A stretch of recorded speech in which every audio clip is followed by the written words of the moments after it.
ایک موضوع پر آپ سے متفرق سوالات مختلف جگہوں پر ہوئے، آپ نے جوابات دیے، لیکن پورا کا پورا موقف، اس کا استدلال کبھی اس طرح وضاحت سے سامنے نہیں آ سکا۔ میری خواہش ہے کہ غام صاحب سے اس موضوع پر ہم بات کریں۔ آپ کی زبانی ہم نے یہ سنا ہے کہ جنت اور جہنم ابھی بنائے جانے ہیں، ابھی بنے ہوئے نہیں ہیں، اس وقت موجود نہیں ہیں، اور جب وہ بنیں گے اور اس کے بعد اللہ تعالیٰ پھر قیامت کے دن فیصلہ کرے گا اور پھر لوگوں کو وہاں پر داخل کر دے گا۔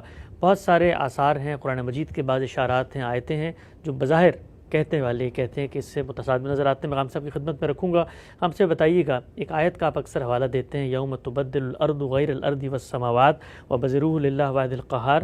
اس آیت میں تو اگر بادی نظر میں دیکھا جائے تو یہ بتایا جا رہا ہے کہ جب قیامت آئے گی تو ان زمین و آسمان کو تبدیل کر دیا جائے گا۔ تو قیامت میں تو یہ ہونا ہے، اللہ تعالیٰ نے باقی جگہوں پہ بتایا ہے کہ پہاڑ روئی کے گلے بن جائیں گے اور زمین بالکل اکھاڑ دی جائے گی۔ تو اس سے ایک آیت سے وہ جو پورا کا پورا جنت کا ایک تصور قرآن مجید میں بیان ہوا ہے، اور خود پیغمبر کو زمین سے کھڑے ہو کر مشاہدہ کروایا گیا جنت الماوا کا۔ قرآن نے کہا ہے کہ نزولاً ہر جگہ پہ لوگوں کو وہاں پہنچایا جائے گا، اور جہاں پہنچایا جائے گا وہ دکھا دی گئی ہے۔ تو اس ایک اجمال کی وجہ سے جو پوری تفصیل قرآن مجید میں جنت کی بیان ہوئی ہے، اس کو کیسے نظر انداز کیا جاتا ہے؟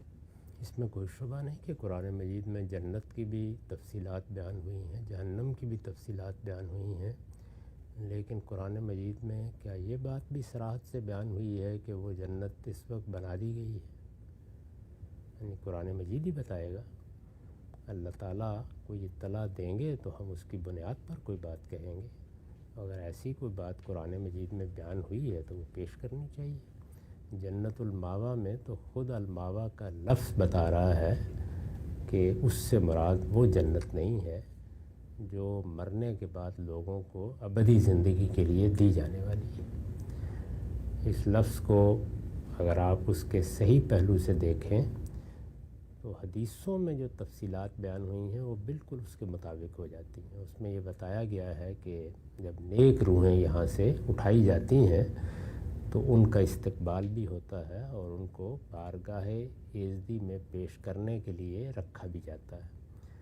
سمجھ میں بھی یہ بات آتی ہے کہ اس دنیا سے جب ہم دوسری دنیا میں جاتے ہیں تو اگر ہمارے اعمال اچھے ہیں، ہم نے اللہ تعالیٰ کی فرم برداری کی ہے، تو استقبال بھی اسی طرح ہونا چاہیے جیسے قرآن میں اس کی تفسیر بیان کی گئی ہے کہ فرشتے خیر مقدم کرتے ہیں، اپنا تحیہ پیش کرتے ہیں اور خوشگوار ماحول میں لے کے جاتے ہیں۔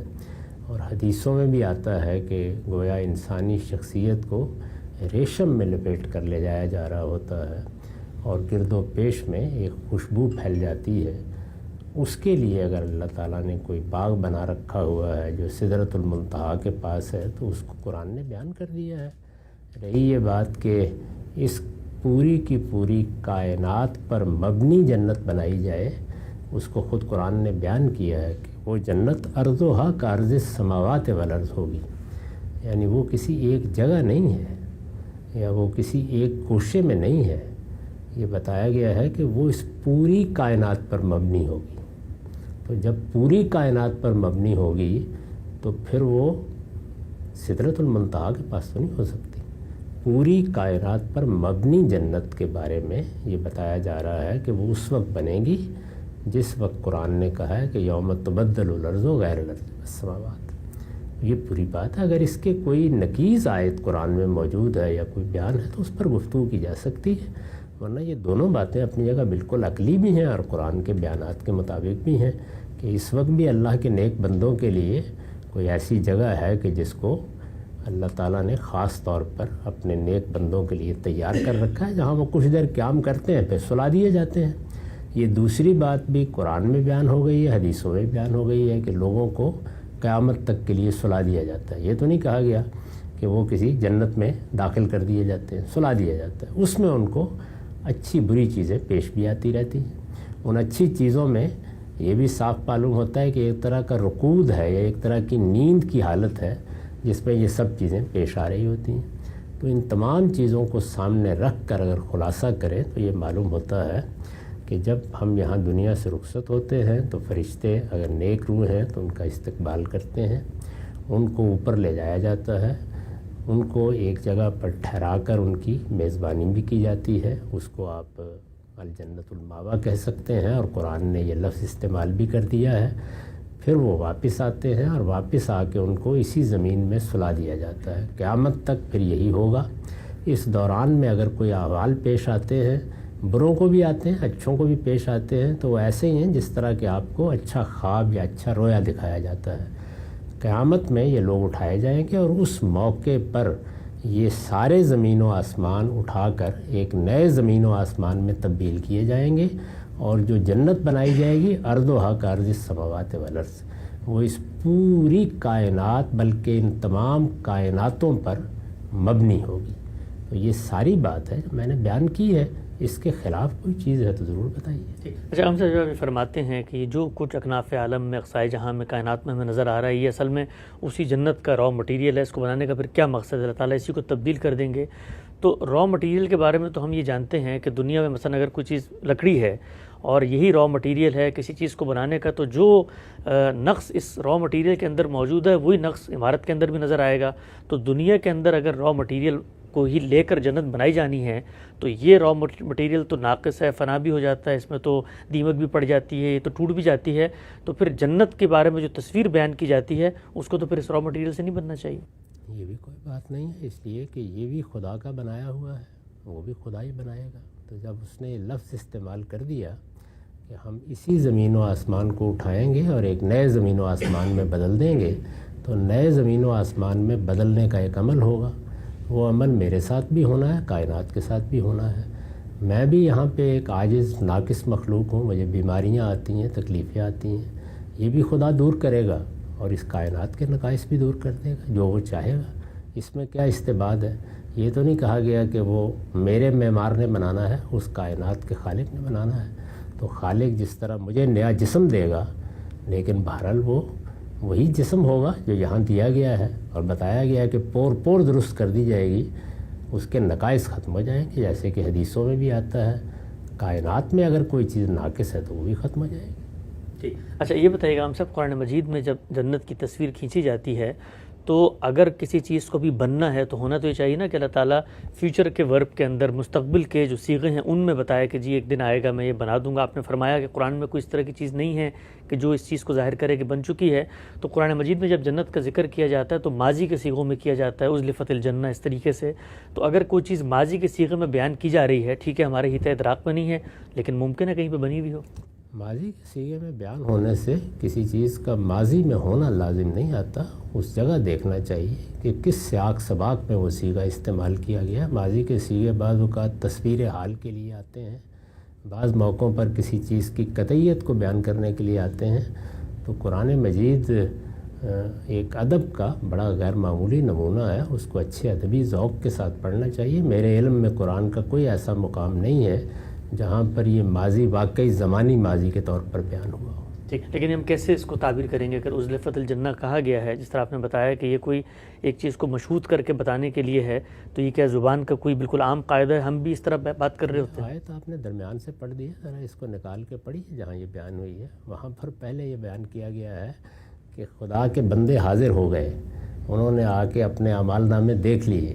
اس موقع کے اوپر جنت قریب لے آئی گئی. تو گویا ایک مستقبل کی تصویر ہے جو ماضی کے صیغوں میں بیان کی جا رہی ہے، اس میں کوئی ماضی کا زمانی ذکر نہیں. ایک آگے بڑھاتے ہیں. یہ بتائیے کہ ہم سے بعض روایتوں میں آتا ہے کہ جو انسان جب رخصت ہوتا ہے، اس طرح کی نیک روحیں ہیں، تو قبر کے اندر گویا جنت کی ایک کھڑکی کھول دی جاتی ہے، ان کے لیے ایک راحت کا معاملہ ہوتا ہے. تو اگر بھی وجود پذیر ہونی ہے کوئی چیز تو اس کی کھڑکی کیسے مثلا کھول دی؟ اس طرح کی چیزیں انبیاء کو بھی دکھائی جاتی ہیں اور رسول اللہ صلی اللہ علیہ وسلم کے مشاہدات سے ہم واقف ہیں، وہ ممثل کر کے دکھائی جاتی ہیں. یعنی ایک چیز ابھی واقع نہیں ہوئی لیکن اس کو ایک تمثیل میں اللہ تعالیٰ ڈال دیتے ہیں.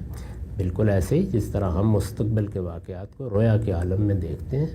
خود رسالت مآب صلی اللہ علیہ وسلم کو یہ مشاہدہ کرتے ہوئے لوگوں نے دیکھا کہ جس وقت نماز پڑھا رہے ہیں اور یک بیک آگے بڑھے اور فرمایا کہ میں نے اس طرح دیکھا اور میں قریب تھا کہ جنت کا پھل وہاں سے توڑ لوں. تو کیا اس وقت جنت زمین پر آ گئی تھی؟ ظاہر ہے کہ تمثیل تھی، ممثل کر کے دکھایا گیا. تو چیزیں تمثیل کے پیرائے میں ڈال دی جاتی ہیں اور وہ پھر دکھائی جاتی ہیں. مستقبل کی چیزوں کو دکھانے کے یہی طریقے ہیں. اچھا، ہم سے جب یہ کہا جاتا ہے مثلا خوابوں میں ہی آتا ہے ساتھ محمد صلی اللہ علیہ وسلم کی رویا میں کہ میں نے جنت میں سیدنا عمر کا ایک محل دیکھا، یا میں نے بلال کے قدموں کی چھاپ سنی، یا میں نے فلاں صحابی کو وہاں پر اڑتے ہوئے دیکھا. تو اس طرح کی چیزیں بھی اصل میں ایک مستقبل میں پیش آنے والے واقعے کو مشہود کر کے بیان کی جا رہی ہوتی ہیں. خود ان واقعاتی پر غور کر لیجیے. یعنی بلال کیا وہاں پہ فی الواقع تھے اور رسول اللہ سے پہلے جا کے وہاں چل رہے تھے؟ ایسا تو نہیں تھا نا. ظاہر ہے کہ رسالت مآب صلی اللہ علیہ وسلم کو یہ گویا مستقبل دکھایا گیا. اللہ تعالیٰ جب کسی چیز کا مستقبل دکھانا چاہتے ہیں تو اسی طرح اسے تمثیل میں ڈال دیتے ہیں. اس کو سمجھنا ہو تو سیدنا یوسف کے سامنے جو خواب بیان کیے گئے ان کو دیکھیے. وہاں مصر میں پیش آنے والے واقعات کو اسی طرح ایک تمثیل میں ڈال دیا گیا، اور پھر وہ بادشاہ نے دیکھے، وہ ایک نانپس نے دیکھے، وہ ایک ساقی نے دیکھے اور اس کی تعبیر کی. تو ایسے واقعات کی تعبیر کرنی چاہیے. پیغمبروں کو مستقبل کے واقعات اسی طرح ممثل کر کے دکھائے جاتے ہیں، بیداری کے عالم میں بھی اور نیند کی حالت میں. ٹھیک ہے جناب صاحب، آپ نے اگرچہ اس پہ تفصیلی بات کی ہے، لیکن چونکہ اس موضوع سے متعلق ہے تو اس کلپ میں یہ بات بھی آ جائے گی.